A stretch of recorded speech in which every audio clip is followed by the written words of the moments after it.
Okay, when we last left off, we had to make some air tracks for the high points in the hand here. What we used to make those, is just toothpicks. We cut off some toothpicks and used some CA and attached them onto the high spots here of the hand. Because what happens is when you go to pour it, these high spots end up becoming air pockets. So to avoid that happening, we put these little air tracks here. As you can see, just put on with some standard zip kicker, a little drop of zip kicker on the hand. We don't spray it, we drop it on with one of the toothpicks and then a little bit of a CA. Now what we do in this situation when you have this, in order for the mold to separate from the second side, you have to either use a mold release, but what I prefer is to use a standard Krylon matte finish, which I'll spray liberally around the entire piece. I've already sprayed the wood before I turned on the camera, and this will prevent the two halves of the silicone from sticking together, so you'll be able to separate them later when the second side cures. I didn't put any air tracks on the fingers because I believe gravity will do its thing, but in the event that any other air pocket should arise, it's not going to be a problem to take either half of the mold and to either cut into it. What I prefer using a drill with a small bit to drill a little hole if any further air tracks are needed in order for it to fill properly. So what we're going to do here is we're just going to spray on a bit of matte finish liberally, and we're going to be using this as a separating agent for the second half of the mold. Matte finish forms a little film, and it's no harm to the sculpture whatsoever. Let me get some more on the outside before we make our box around it. And that should be it. It should be enough to do what we got to do. Now before we make the box around this, I want to talk about doing some one-part block molds. Now, because this is not going to be a mass-produced piece and only a couple of castings will be done, the smaller parts, it's much more beneficial and easier to mold if you just do them as one-part block molds, which means no clay is going to be involved.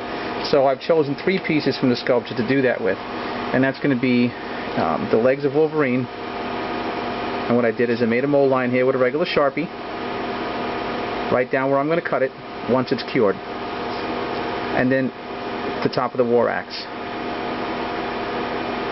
And how we're going to do that is we're going to get our little piece of wood,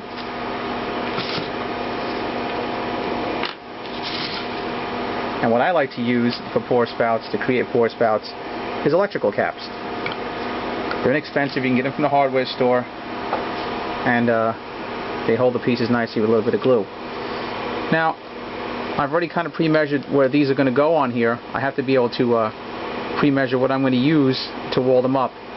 Now, instead of using traditional cardboard or foam board, what I'm going to use is some hot cups and paper towel holders. And I cut this down to size already, measured it off. And what I did with the cups is I just use an X-Acto and cut out the bottoms. And the way we're going to do this is I measure it here. The cups will be used for their feet because I've already pre-measured them that they will fit, and there'll be enough room here to put the axe top. So what I do now is, before I glue anything in place, I put these on the board so I know exactly where I want to put them, and I'll put a circle around the outside of them so I'll know exactly. Just a rough guesstimate where I'm going to be putting the electrical caps so that I can glue the sculpture onto it. This gives me an outline so I'm not overlapping each other, and it gives me enough room and an idea that I'll be able to hot glue around the bottom of it once the pieces are set and I want to put these on, which I'm going to use as my walls. So, after making that, I pretty much have an idea of what I wanted to do. I'm going to create the pour spout from the bottom of the foot because I want to keep this in top, because you can see it's a key area here that's going to lock into the body. So I want to keep that key intact, so I'm going to choose to pour it from the bottom of the foot where it's not really going to be a big deal.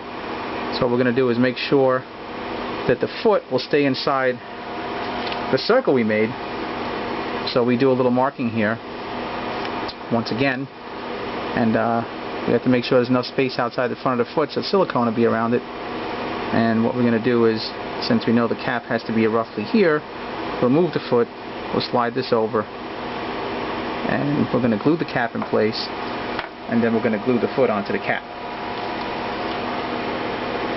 What I'm going to use to glue the cap in place, standard heat gun, get it from Sears, some glue sticks.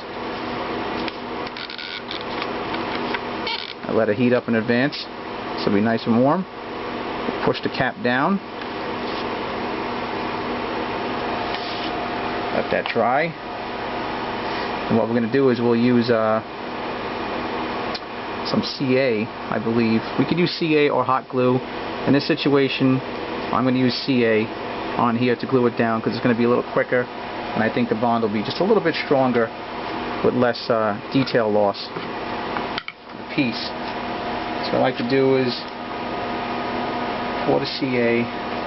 Looks like my tip is clogged, so I'm just going to unscrew the top, not make a big deal out of it. I have a spare little piece over here I will use. I'll just use the lid of the matte finish. I'll pour a little dab of glue on it. There we go. Nice liberal amount. I'll put this cap back on so nothing spills. And what we'll do is I'm going to put the CA instead of the accelerator, instead of spraying it, I'm going to just dab it onto the cap. A little piece, a little bit I'll need. Less waste that way. And use a toothpick. I'll scrape some of the glue off here. And I'll put it onto the bottom of the foot area. I'll carefully make sure that I have enough room.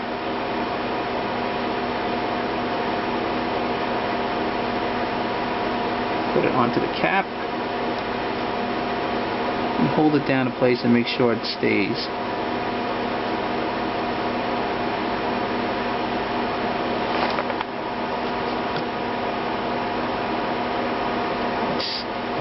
Sometimes mistakes will happen. We have a little glue on here and I'm going to take that off.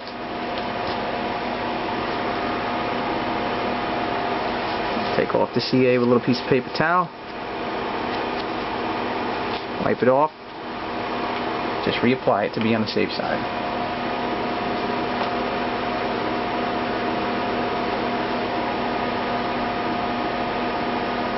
Best thing I can suggest in this situation is just to be patient, take your time, don't rush.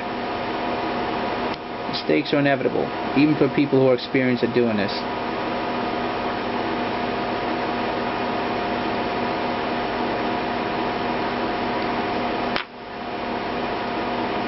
What I want to do now is, I know, I'll push it to the side here so you can see it.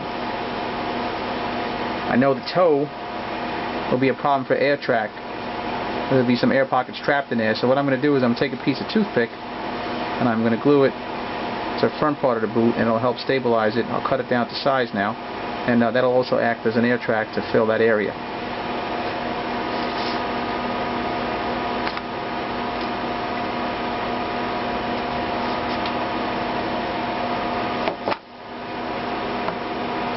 The sculpt over here. Let's give it a small measure. Let's actually do it from this area. Around. There's our mark. A little snip. Pre-measure it before you put any glue on it. I'll put it on the outside of the shoe. You have your choice of putting it on the outside or underneath. And I think I'm going to go with, I'll trim a little bit more off and put it underneath, just to be on the safe side. So we'll tip some of that, clip off some of the tip, come back over here, and yes, that'll do the trick just nicely. So, once again, a little bit of activator, accelerator under there. A bit of glue, still have plenty left.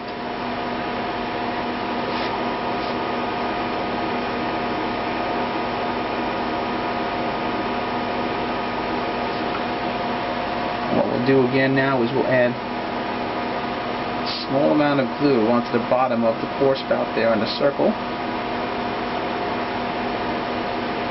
I'll apply that also with a toothpick, so we're not wasting.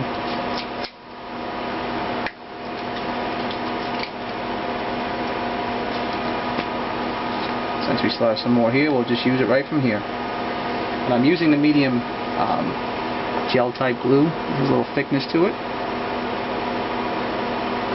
As you can see, that'll hold the base there now. And we'll just drop a little accelerator on it. Let it run right down the toothpick.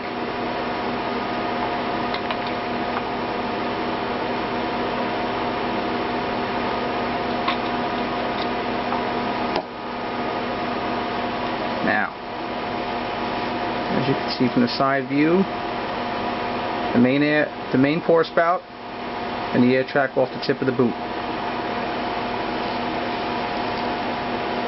Now you see we have the where I plan on doing my cut once the mold is completely cured, because it's going to be one solid block.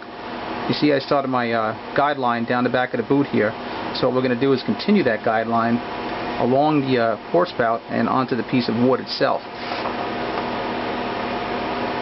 This gives you an idea. Doesn't have to be perfect.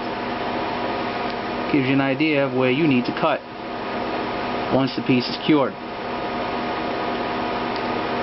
The mold line will transfer onto the silicone from the base, and what we'll do is, before we glue our cup on, you can also fold the cup like that to shape it a little better. And you look down to make sure that you have plenty of room on all sides. And what we'll also do is continue to line up along the outside of the cup, and before you set it, you go back in on the inside of the cup to where you drew the line on the outside of the cup. That'll also mark the silicone, leave a mark on the silicone once you remove the cup, so you'll have a guideline to where to start cutting. Now I'll line it back up where it belongs.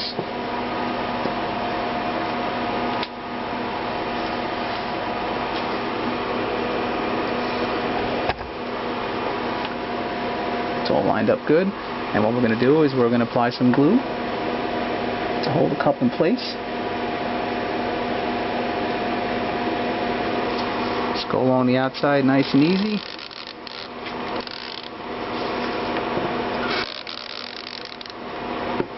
The glue is hot, you can see the smoke coming off it. What we'll do is turn it around gently.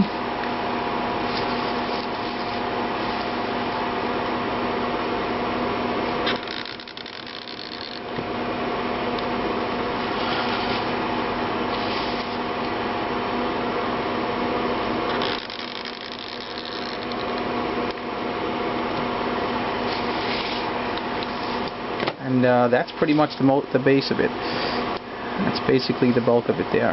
And bar a little bit of duct tape, which will be applied at the end once I complete the other two molds. I'll duct tape the bases to be extra sure and careful that there's no spillage. As you can see, I'll let you have a look down into it. That's pretty much how it looks from the top. Now the silicone will fill the cavity. It'll be one solid mold, and then we'll separate it once it's cured, and we'll use the lines that we already marked with the Sharpie, and that'll be our guide as to where to cut the mold.